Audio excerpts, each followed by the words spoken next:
बार बार हर जगह वीडियो गिरना, बार बार ये शहरों में जा रहा है, ये हालात ख़राब करना चाहता है। अगर हालात इतने बिगड़ गए कि मार काट और यहाँ मुसलमानों को मारना शुरू कर दिया, वहाँ हिंदुओं को मारना शुरू कर दिया, इसको राजनीतिक रंग नहीं देना चाहिए, क्योंकि इसमें राजनीति बढ़ चुकी है। सांप्रदायिकता फैलाने का इसको कोई राइट नहीं है।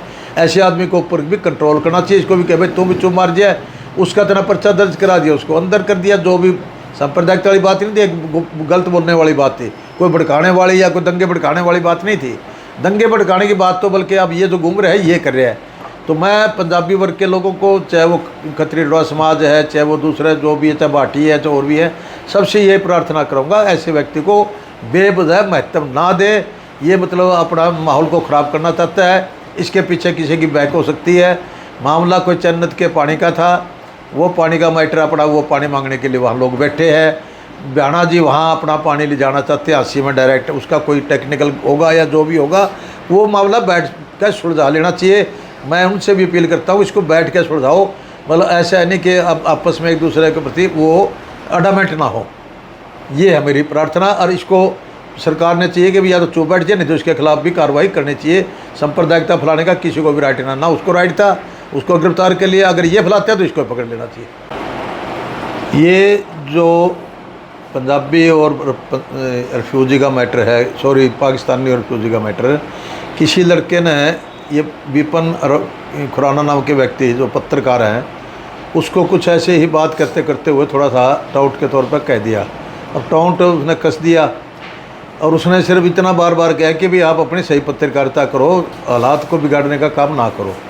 तो उसमें अब सब दो चार कहे गए, लेकिन विपिन ने जो है ना इसको और लंबा खींच दिया। अब उसको ये एक सांप्रदायिक रंग देने वाली बात चल रही है। मैं आपको बता देना चाहता हूँ कि इसके बारे में कि ये सारा हिंदुस्तान एक था 47 से पहले। हम पंजाब के थे, हम भी पंजाबी हैं क्योंकि हम पंजाब सूबे के थे, और पंजाब सूबा और बंगाल दो डिवाइड हुए थे। 14 तारीख को पाकिस्तान बन गया और 15 तारीख को हिंदुस्तान को आज़ादी मिल गई। माउंटबेटन उस टाइम के वाइसराय थे। तो उसके बाद धीरे धीरे जो है ना ये सन 46 से आहिस्ता आहिस्ता मुस्लिम लीग के द्वारा या कुछ यहाँ के हिंदू संगठनों के द्वारा हालात ख़राब हो गए थे और देश में दंगे, सांप्रदायिक दंगे बंगाल में, बिहार में चले हुए थे। लेकिन वो आग चलती चलती देश आज़ाद हुआ, तब बंद नहीं हुई। तो वो ये अपना जो पंजाब का एरिया है इसमें भी जा पड़ी, बंगाल के एरिया में भी जा पड़ी।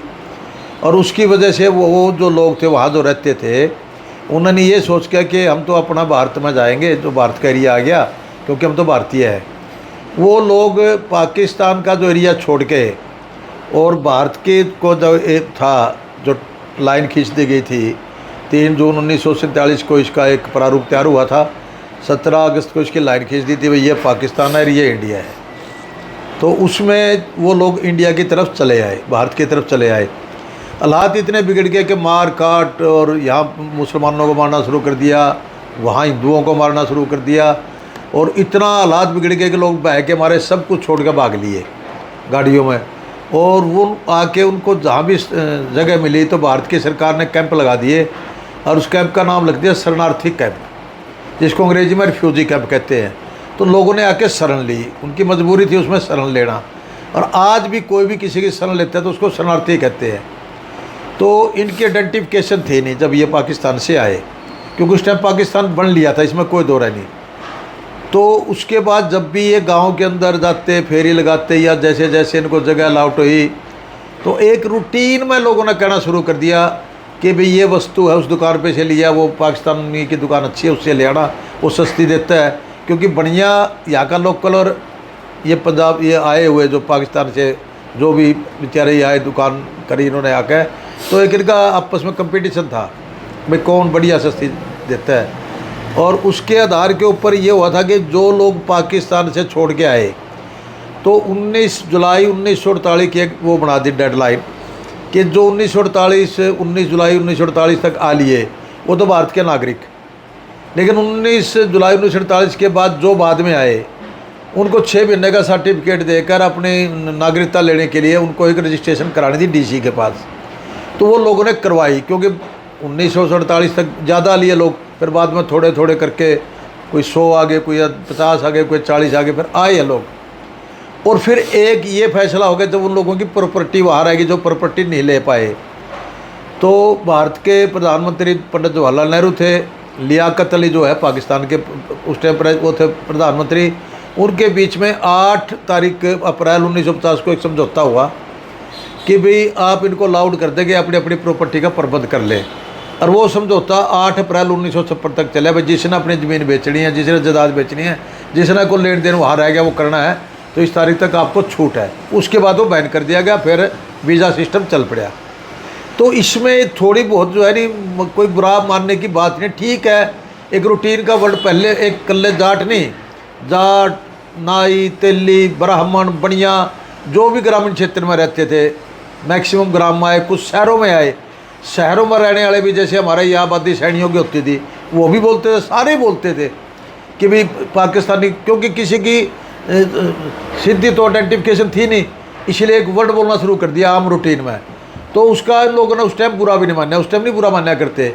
अब नई पीढ़ी इस बात को फील करते हैं कि हमें क्यों तो पाकिस्तानी कहते हैं, क्यों रिफ्यूजी कहते हैं। हम भी मानते हैं कि आज के दिन जो भी कोई इनको पाकिस्तानी या रिफ्यूजी बोलेगा, वो एक टोंट है उसके ऊपर, उन लोगों के ऊपर। तो ऐसा टोंट नहीं कसना चाहिए। भाई चलो महसूस सारे करते हैं, हम भी करते हैं और भी करते हैं, लेकिन आइडेंटिफिकेशन के लिए लोग कई बार कह देते हैं, तो ना ही तो उसको कहना चाहिए था, ना ही इसको इसका बवाल करना चाहिए। ये जो विपिन खुराना है, तो ये भी मेरे ख्याल मुझे ऐसा लगता है बार बार हर जगह वीडियो करना, बार बार ये शहरों में जा रहा है, ये हालात ख़राब करना चाहता है। अगर इसके प्रदर्शन से कोई फ़र्क पड़ेगा, क्योंकि भाई आदमी समझ चुके हैं, जो 35-1 का नारा करना चाहते हैं नहीं, वो 35-1 की बात नहीं बनेगी। वो 35-1 का नारा बहुत फेल हो चुका है, बहुत पीछे जा चुका है।